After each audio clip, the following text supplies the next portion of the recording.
in defense of Battlefield 5. Upon Battlefield 5's release trailer, people were very confused, well, to say the least. You can really tell from the trailer what really is you were looking at. Yes, you could see elements of World War II, but it's not very clear. The whole atmosphere, everything that they built was the developers, as in they. It was interesting. Coming from Battlefield 1, which was, well, very different.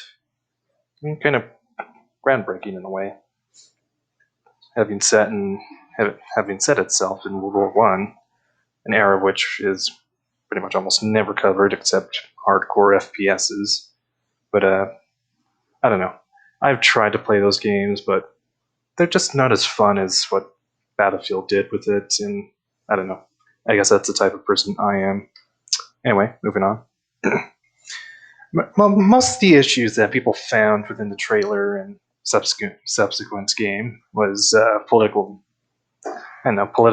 like statements to try to find fault with.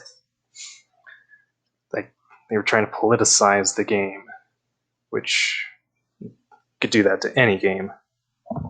And of course, being a historical set game is historical accuracy. But this is just a game. Why does this matter? Shouldn't the measure, or shouldn't the review of a game be on gameplay, new features, or whether it's fun? You would think so. Why should we care about political opinions of game developers?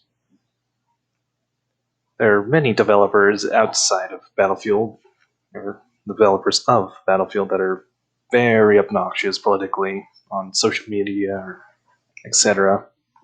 But no one ever looks into them. So, logic states that as long as a game is well received or well liked, they really won't be questioned. As for the case of Battlefield 5, I could understand the portrayal of women. I mean, it's natural. People try and be progressive, but you can't. I don't know. It's hard to be progressive in the past where people weren't progressive. It's very difficult to do that. So, as for historical accuracy, like I've stated before in more interesting World War I FPSs, like Beyond the Wire or Verdun or Tannenberg, yes, historical accuracy is essential for those games, but it could also get in the way. At the end, you're trying to play a game after all. And yes, there are some people that would prefer to slog through the mud and get shot by some person you could barely see on your screen. And for others, I don't know.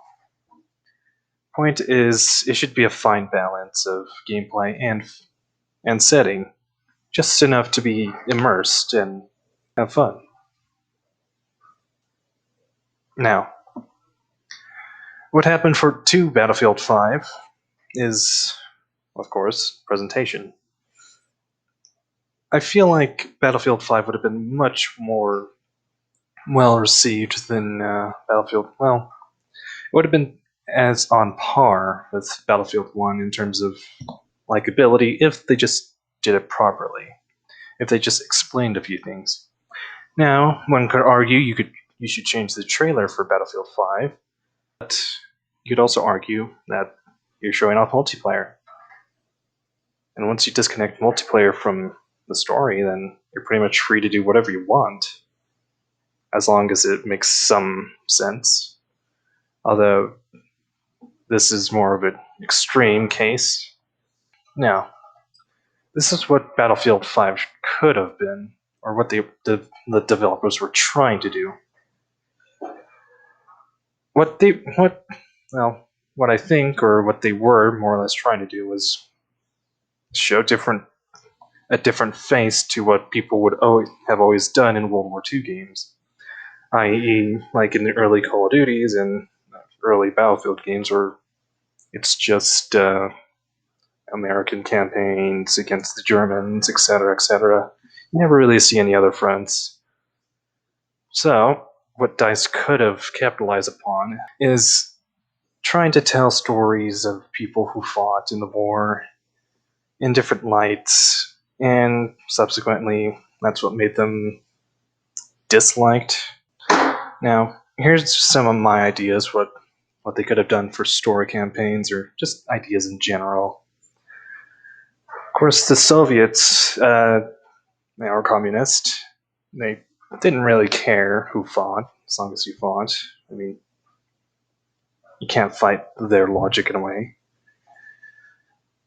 They could have done a Polish campaign because the Polish are almost never really talked about. Also, Yugoslavia, I mean,